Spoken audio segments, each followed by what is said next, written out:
अगर किसी सुनसान रास्ते पर रात के ठीक 3 बजे आपका फोन अपने आप बज उठे और दूसरी तरफ से कोई बस इतना कहे,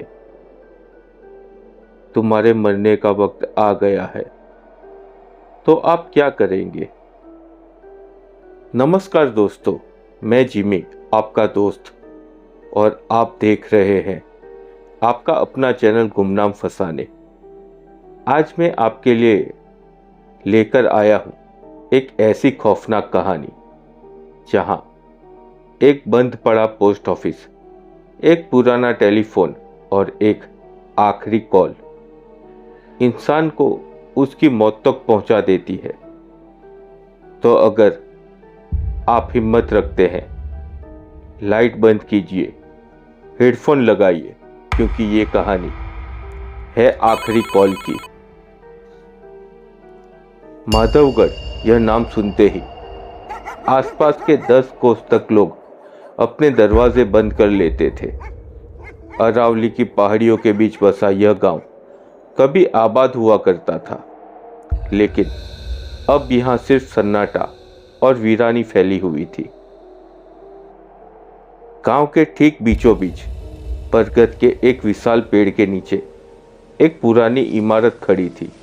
उसकी दीवारें काली पड़ चुकी थी, ईंटें डरक गई थी और ऊपर एक जंग लगा हुआ बोर्ड लटक रहा था जिस पर लिखा था पोस्ट ऑफिस ऑफ माधवगढ़। इस पोस्ट ऑफिस को बंद हुए 25 साल हो चुके थे, लेकिन गांव वालों के लिए यह आज भी जिंदा था, या यूं कहें कि इसमें रहने वाली मौत जिंदा थी। पोस्ट ऑफिस के ठीक बाहर सड़क के किनारे एक लाल रंग का पीसीओ था। उसका कांच टूट चुका था, अंदर का फोन धूल और जालों से सना था। देखने पर लगता था कि इसका कनेक्शन दशकों पहले काट दिया गया होगा, लेकिन माधवगढ़ के लोग जानते थे कि यह कनेक्शन तारों से नहीं बल्कि रूहों से जुड़ा है। कहा जाता है कि अमावस्या की रात में जब पूरा गांव गहरी नींद में होता है, तब ठीक रात 3 बजे उस बंद पड़े टेलीफोन बूथ की घंटी बजने लगती थी।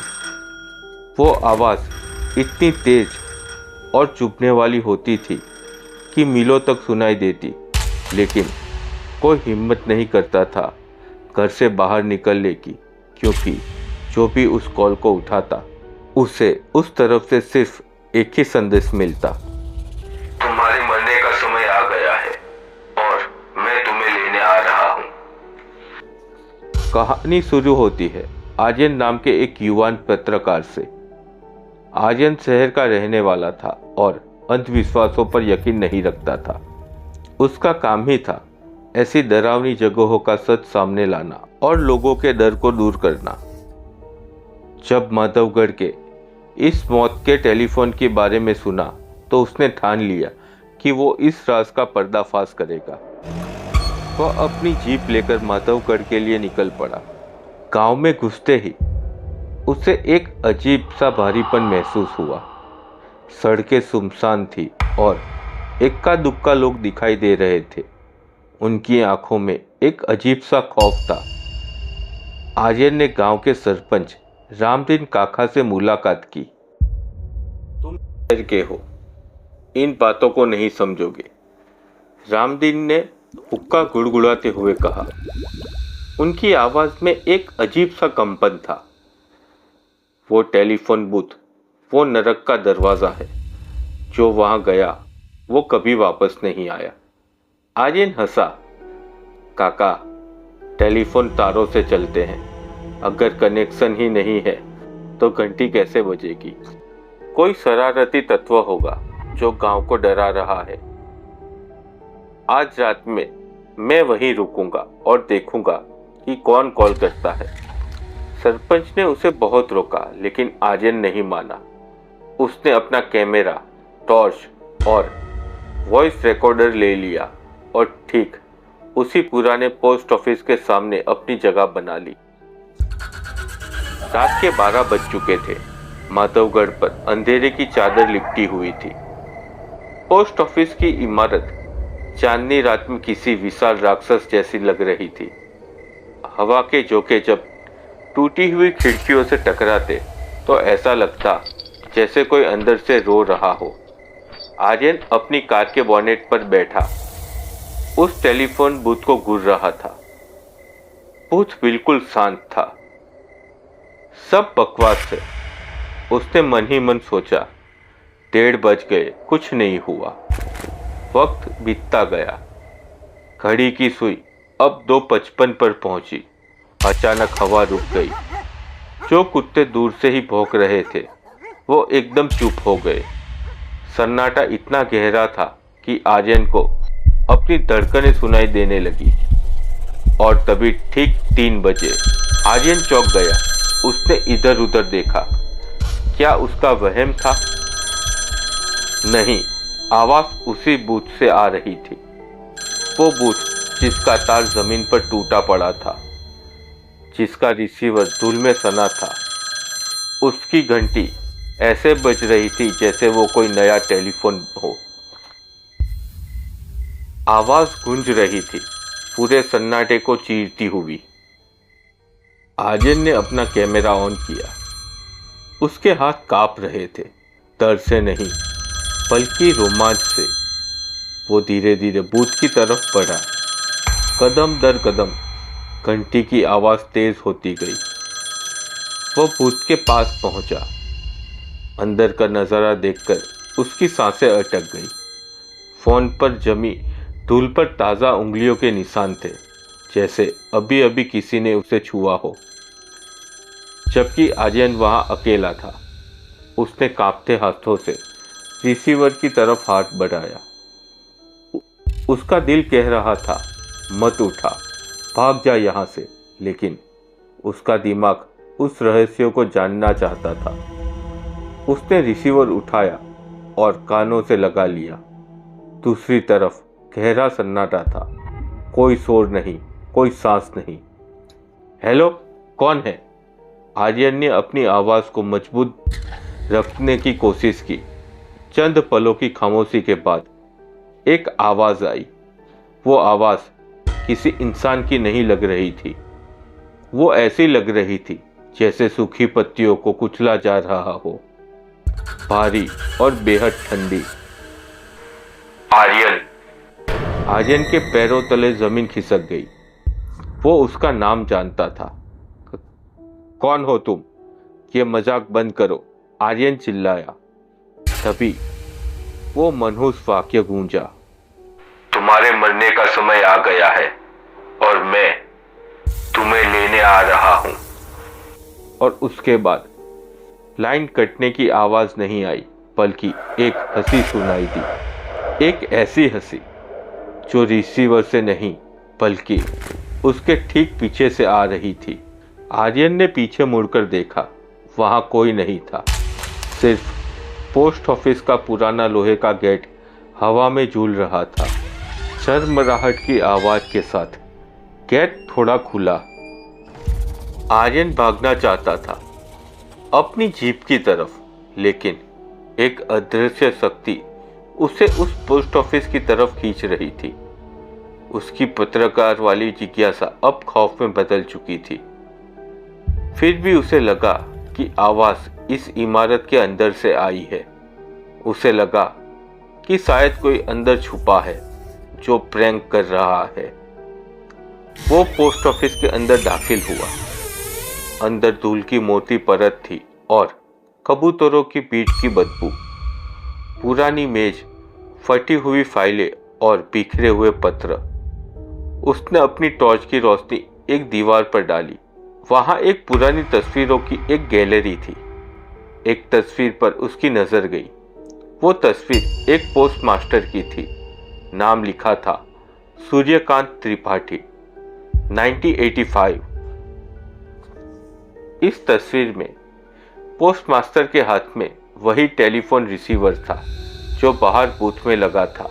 लेकिन जो बात सबसे डरावनी थी वो ये कि तस्वीर में पोस्ट मास्टर की आंखें नहीं थी। वहां सिर्फ काला अंधेरा था। और ऐसा लग रहा था कि वो सीधे आर्यन को घूर रही हो। तभी पोस्ट ऑफिस के अंदर रखा एक और फोन बजने लगा। यह मुख्य डेस्क पर रखा एक रोटरी फोन था। आर्यन न चाहते हुए भी उस मेज के पास गया। वहां एक डायरी खुली पड़ी थी। डायरी के पन्ने पीले पड़ चुके थे। आखिरी पन्ने पर लिखा था 30 अक्टूबर 1995। आज मुझे वो खबर मिली है जो मैं किसी को नहीं दे सकता। पूरे गांव की मौत का पैगाम आया है। मैं इसे नहीं बांटूंगा। मैं इसे अपने साथ ले जाऊंगा। फोन अभी भी बज रहा था। आर्यन ने जैसे ही रिसीवर उठाया, वही आवाज फिर से आई, तुमने मेरी चिट्ठी पढ़ ली, अब तुम भी उसका हिस्सा हो। अचानक पोस्ट ऑफिस के सारे दरवाजे और खिड़कियां जोर से बंद हो गए। आर्यन कमरे में कैद हो गया। टॉर्च की रोशनी फड़फड़ाने लगी और बुझ गई। अब खिड़कियों से आती हल्की चांदनी थी। अंधेरे में उसे किसी के चलने की आवाज सुनाई दी, जैसे कोई भारी बूट पहनकर चल रहा हो। आवाज सॉर्टिंग रूम से आ रही थी। कौन है वहां? आर्यन चिल्लाया। अंधेरे से एक आकृति बाहर निकली। उसने पोस्टमास्टर की पुरानी वर्दी पहन रखी थी। उसका चेहरा जला हुआ था। मांस लटक रहा था, लेकिन उसकी आंखों की जगह 2 अंगारे दहक रहे थे। उसके हाथ में वही डायरी थी और दूसरे हाथ में एक खूनी लिफाफा। वो धीरे धीरे आर्यन की तरफ बढ़ा। माधवगढ़ का खत कभी खाली नहीं जाता, रूह ने घरघराती आवाज में कहा। आर्यन अपनी जान बचाने के लिए पीछे की खिड़की की तरफ भागा। उसने एक पुरानी कुर्सी उठाई और पूरी ताकत से खिड़की के कांच पर दे मारी। कांच टूट गया। वो बिना पीछे देखे कांच के टुकड़ों की परवाह किए बिना बाहर कूद गया। वो अपनी जीप की तरफ भागा। चाबी लगाने की कोशिश में उसके हाथ कांप रहे थे। चाबी नीचे गिर गई। जैसे ही वो चाबी उठाने झुका, उसने देखा जीप के नीचे से वही जली हुई टांगे उसकी तरफ बढ़ रही थी। उसने चीखते हुए चाबी उठाई, इग्निशन में डाली और गाड़ी स्टार्ट की। इंजन एक बार में ही स्टार्ट हो गया। उसने एक्सीलेटर पर पैर रखा और गांव से बाहर की तरफ गाड़ी दौड़ा दी। आर्यन माधवगढ़ से 20 किलोमीटर दूर निकल आया था। उसकी सांसें अब भी तेज थी। उसने सोचा कि वो बच गया। उसने तय किया कि ये सुबह होते ही पुलिस को लेकर आएगा। तभी उसकी जीप के डैशबोर्ड पर रखा उसका अपना मोबाइल फोन बज उठा। स्क्रीन पर अननोन नंबर लिखा था। आर्यन ने फोन को घूरा। वो उसे नहीं उठाना चाहता था, लेकिन फोन अपने आप रिसीव हो गया। स्पीकर ऑन हो गया। गाड़ी के स्पीकर से वही आवाज गूंजी, मैंने कहा था ना, मैं तुम्हें लेने आ रहा हूं। तुम माधवगढ़ से भाग सकते हो, लेकिन अपनी किस्मत से नहीं। आर्यन ने सामने देखा। सड़क के बीचों बीच वही पोस्टमास्टर खड़ा था। आर्यन ने ब्रेक मारने की कोशिश की, लेकिन ब्रेक फेल हो चुके थे। गाड़ी सीधे उस साये से टकराई, लेकिन किसी चीज से टकराने की आवाज नहीं आई। गाड़ी नियंत्रण से बाहर हो गई और वो खाई में जा गिरी। अगले दिन पुलिस को आर्यन की गाड़ी खाई से मिली। आर्यन की लाश स्टीयरिंग पर थी। उसका चेहरा खौफ से जमा हुआ था। हैरानी की बात यह थी कि उसके हाथ में उसका मोबाइल नहीं, बल्कि पोस्ट ऑफिस का वो पुराना रिसीवर था जो तार से कटा हुआ था। और कहते हैं, आज भी अगर आप माधवगढ़ के उस रास्ते से गुजरे और आपका फोन बज उठे, तो उसे उठाना मत, क्योंकि हो सकता है दूसरी तरफ से आवाज आए, तुम्हारे मरने का समय आ गया है। तो दोस्तों, ये थी आखिरी कॉल। एक ऐसी कॉल जिसे उठाने के बाद कोई इंसान कभी पहले जैसा नहीं रहता। अगर इस कहानी ने आपके मन में डर पैदा किया। अगर एक पल के लिए भी आपको लगा कि फोन की घंटी आपके पास से आ रही है तो इस कहानी को लाइक कीजिए।